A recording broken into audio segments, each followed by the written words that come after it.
Hi guys, well I know I haven't done a video in a while, so because I've been busy with my treatment and all, so I just thought it'd be fun to do a video and all. So this is a video I stumbled on YouTube. It's called the top 10 genres, it's called the genre tag challenge. So it's you have to pick your favorite film out of all the main film genres. So I saw it being done by several people and I just thought, well, no one's tagging, but you know what, I'll do it anyway because it'll be a fun video.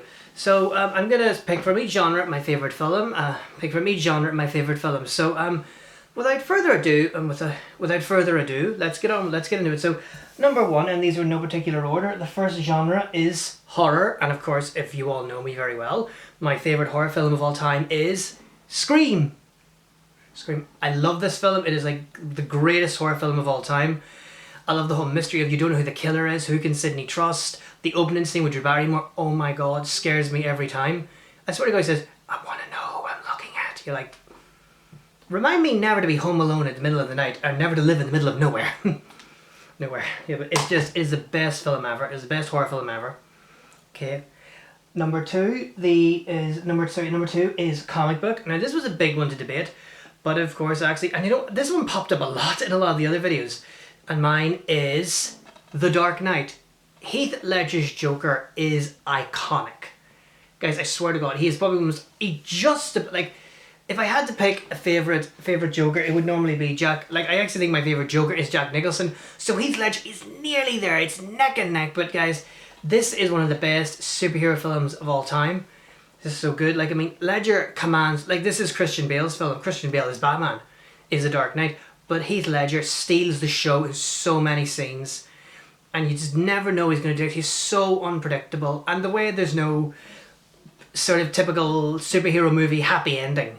In a way, like, I mean, it's a very dark ending. That's actually one of the good things. Like, it goes for a different take, sort of how will things pan out for Batman now. So that's one of the things I love about it. But Heath Ledger. The third genre is adventure. And I went for...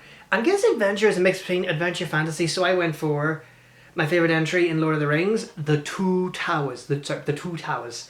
I love this film to bits. I swear to God, like the battle scenes at Helm's Deep, Frodo and Sam try to destroy the rings, Smeagol, Gollum. Oh wait, those are two. That's completely that's one person. But it's just everything about this film is brilliant, and this is, of course, I have all three of the extended editions, and which means they're even longer. But do you know what? Fuck, I love these films. I love they're even. Because there's so much new material added on, which should have actually been in the theatrical cut, but it's just so brilliant. I love, and how all three of the main storylines, Frodo and Sam, Aragorn, Gandalf and all, and Merry and Pippin, how all three storylines work and flow well together.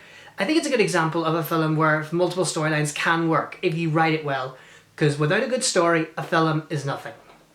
Okay, what's the next one? Science fiction. Now, my choice for this is Back to the Future Part 2. I haven't actually watched this in ages, but I really enjoyed it, and I loved how it sort of goes into one time. You know, they start off with, where we're going, we don't need roads. They go into, I think if I remember right, it's potential future, and then they end up going back to where the past again, and then to the future, and then it's a mismatch sort of, yeah, but I love how it works out, and I love the multiple, at first you get a little confused, but I really enjoy it, and how they're desperately trying to get the sports almanac, or not the sports almanac, something. Guys, I actually have to rewatch. Oops, sorry. I actually have to rewatch this again because I've sort of forgotten a bit about it. But I love the multiple storylines in it and all, and Marty desperately trying to get trying to defeat Biff, because Biff in a future timeline becomes very rich and powerful and all, becomes his stepdad, which is not good at all. So I love this film. And then another choice actually which I would have nearly gone for would have been, what have I gone for again? Sorry, mind blank. Would have been Star Wars: The Empire Strikes Back, because as we all know, that's probably one of the biggest oh my effing god moments in cinematic history. I am your. Whoop, sorry, no spoilers. Guys, let me know if I'm talking. Okay, so the next genre is Western. Now, my dad is the big Western lover in our house. I've watched a few of them. It's not really my kind of genre, but, you know, I'm going to randomly pick one, and I don't know if it technically counts as a Western, and it is Back to the Future Part 3. Yeah, I know. You're probably thinking, but that's not a Western, that's science fiction. But it's set in a Western town with Western baddies, so do you know, I think that counts. So we could say it's half science fiction, half Western. It's sort of 2 glasses full. I don't know if that makes sense, but you get what I mean. Okay, action. The next genre is action, and I went for The Usual Suspects. I love this film to bits. It's just so well structured where you don't know where the whole timeline of it is. You think you know what's going to happen, you think you know what's happening, and then you find out you don't know at all.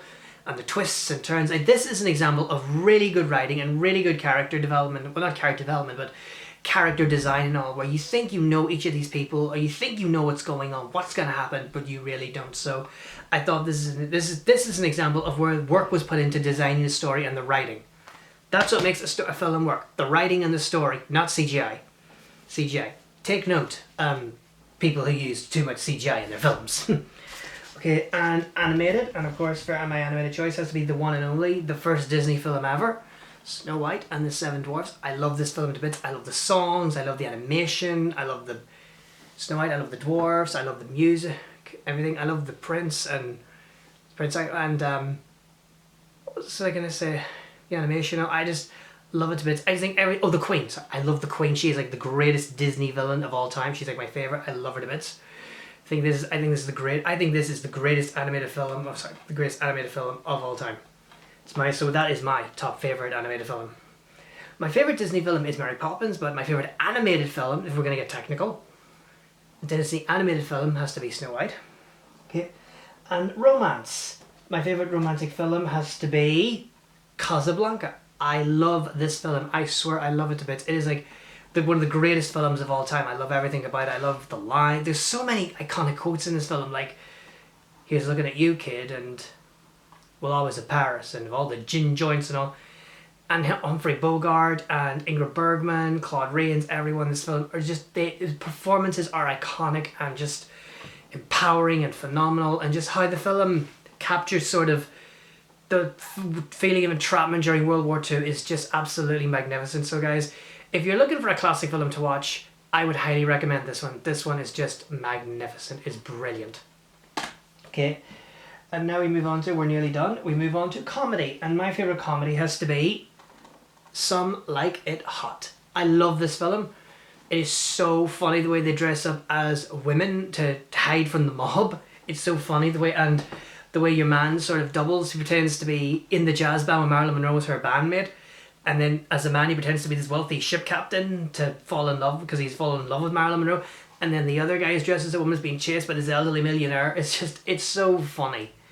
Please, whatever happened to comedy like this? This was written this came out 1959. This is what works with comedy. Good writing, not like good comedy, like perfect, like it was well written, well designed. Like the humor guys nowadays is just so boring and crap. Humor today is just so cringeworthy, so bad. I don't get how people watch it. Like all those, I don't know, cringeworthy comedy films that pass for comedy are just embarrassing. I'm just like, I'm not laughing, I'm cringing. I should put that in it. I should get a t-shirt with that on it, okay? And finally, I don't think the genre was even on it, but I put it on anyway. Well, I think some people had on, is musical. And my favourite now, I know I've said Mary Poppins is my favourite Disney movie, and it very nearly got the top spot, but the top spot for my favourite musical is, can you guess? It is The Wizard of Oz. I love this film to bits. I love the music, I love the production design, the characters, the costumes, the colour, everything. And Judy Garland, oh my god, she delivers a performance that is absolutely iconic, magnificent.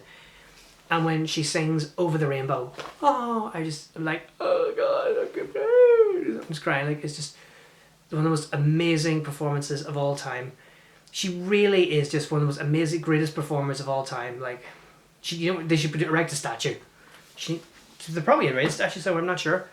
But she's just such an iconic performer, and just everything about this film is so, touches you even more as a grown-up than as a kid. Like, I mean, you watch it as a kid, you're like, oh, look at the pretty colours. And then you watch it as a grown-up, you're like, oh my god, this film, oh my god, I'm so connecting with this.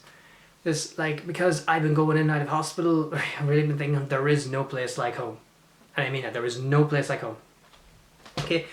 Well guys, thanks for tuning into this video. I hope to start doing more. I'm in hospital next week for more treatment, but only for 3 days, and then I'm home for 2 weeks, thank god. Because it just gets so lonely being away from home. So guys, Thanks for watching this video, and if you want to give this tag challenge a go yourself, give it a go. See if you can pick out your favourite films from each genre, then go right ahead. So anyway guys, thanks for watching. Bye!